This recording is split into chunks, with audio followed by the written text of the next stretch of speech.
Okay, I think we're live. So today, I know I haven't broadcast in a while, but I just felt compelled to talk about Bill Kristol's newest venture after his warmongering neoconservative flagship publication, the Weekly Standard, was basically shuttered by a bunch of capitalists who were interested in making money and not spreading propaganda for the war party. Uh, the guy who owns it is now putting his resources into the Washington Examiner. So he shut the Weekly Standard. It used to be a vanity project for Rupert Murdoch, the guy whose family owns Fox, among other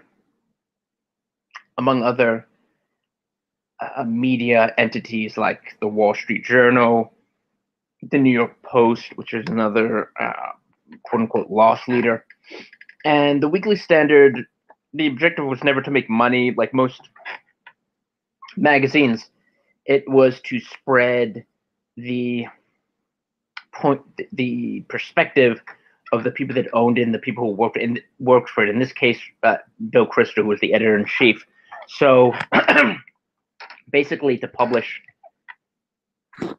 glossy, long form essays and pieces advocating that the American military sacrifice its blood and treasure in every single obscure Middle Eastern backwater, while at the same time importing millions of immigrants from these third world countries whose government we disrupted.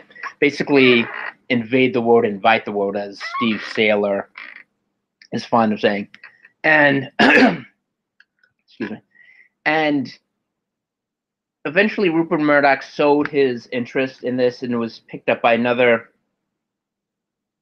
very rich, very extremely rich person who realized he wasn't making any sort of money, and he there wasn't really a market for endless war and perpetual open borders among conservatives, even though neoconservatives had exercised a sort of intellectual stranglehold, even though their philosophy is not that intellectual, described as pseudo intellectual.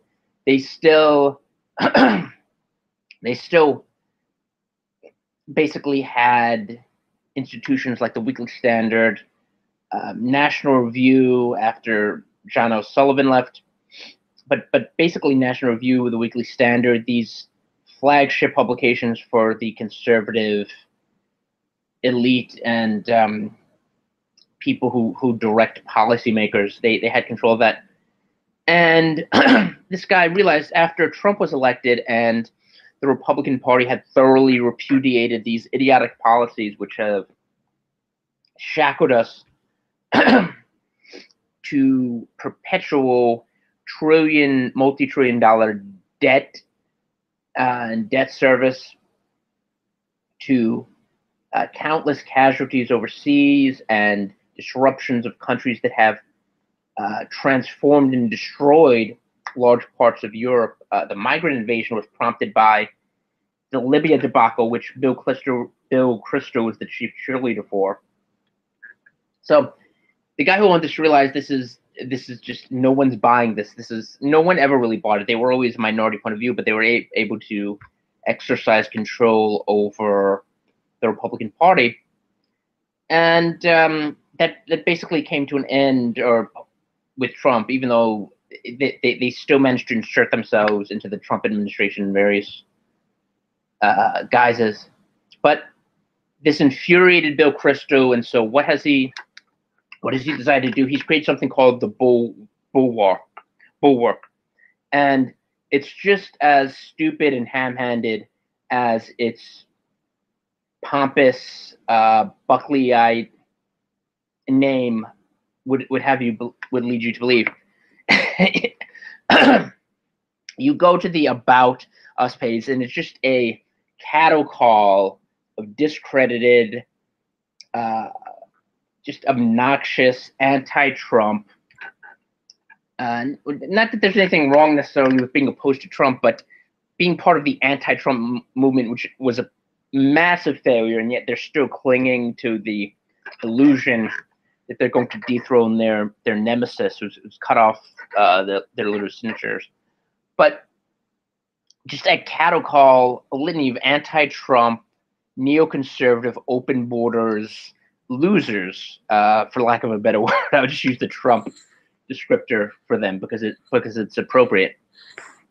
But losers, Charlie Sykes, a talk radio host from Wisconsin that no one listens to. Charlie Sykes. Who are the other? Let's see if we can find the other. Okay, Charlie Sykes, Jonathan V. Last, which is another guy who thinks he's the neocon version of Hunter S. Thompson, which is somewhat pathetic. Jim Swift, also Weekly Standard alumnus.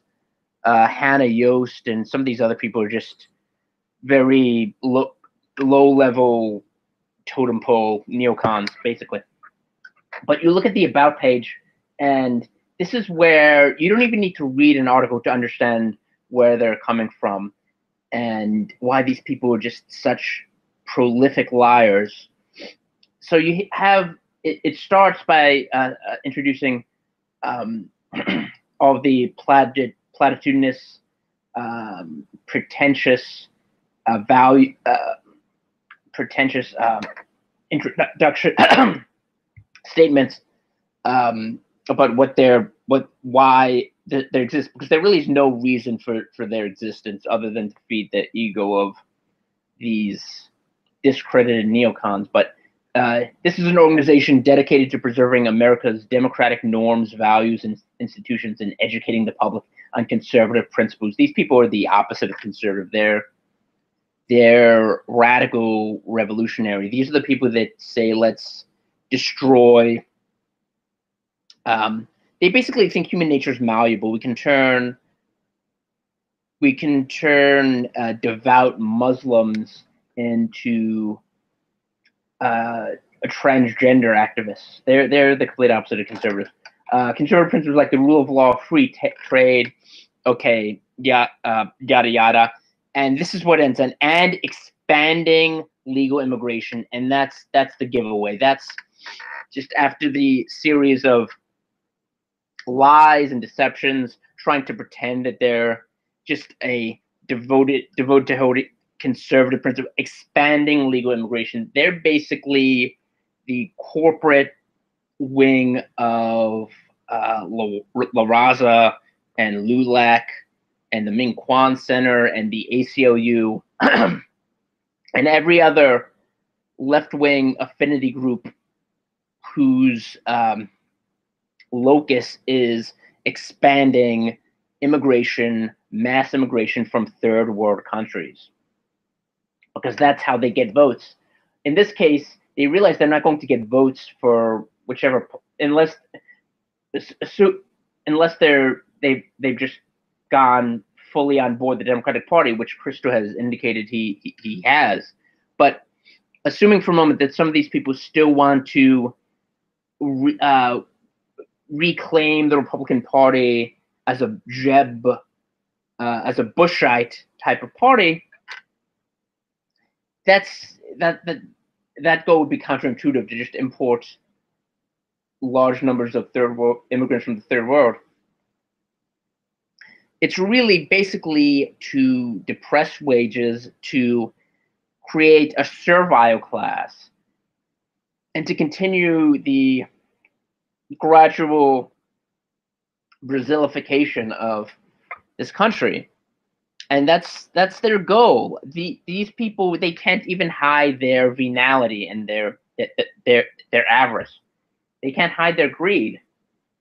And this is why they're such contemptible, disgusting individuals, and why everyone should be glad that they no longer are in the driver's seat in the Republican Party.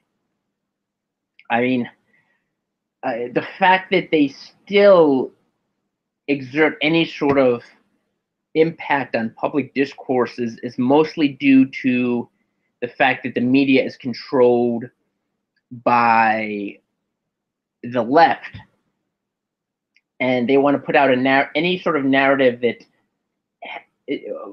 first of all, that damages Trump. There's an obsessive anti-Trump animus, which is just connected to their own weird their own weird personal obsession with them. That there's definitely an interplay between Trump's hostility and their hostility, where they overemphasize how much they dislike him, even if he does stand against most of their values. There's that, but it's also these neoconservative pundits are just a tool to undermine what they consider the United States. They don't like the U.S. or how they view the U.S. Ideas like assimilation and patriotism and wanting to preserve the United States. They just don't like it, and since the neoconservative pundits are kind of a shiv they can use to attack those values, they'll employ them liberally. Not to make a pun, but and that's what's happening, and that's what this stupid new project is. It's just for their part, for the people who created it, it's kind of a lifeline to their continued gravy train. Instead of getting real jobs, they want to continue to become to be world-class ignorant pundits who get everything wrong. They don't want to actually have to earn a living. And secondarily, it's just a way for them to try and cling to the power which they feel they so richly deserved, and they do not, because they're wretched, execrable individuals who've just done incalculable damage to this country.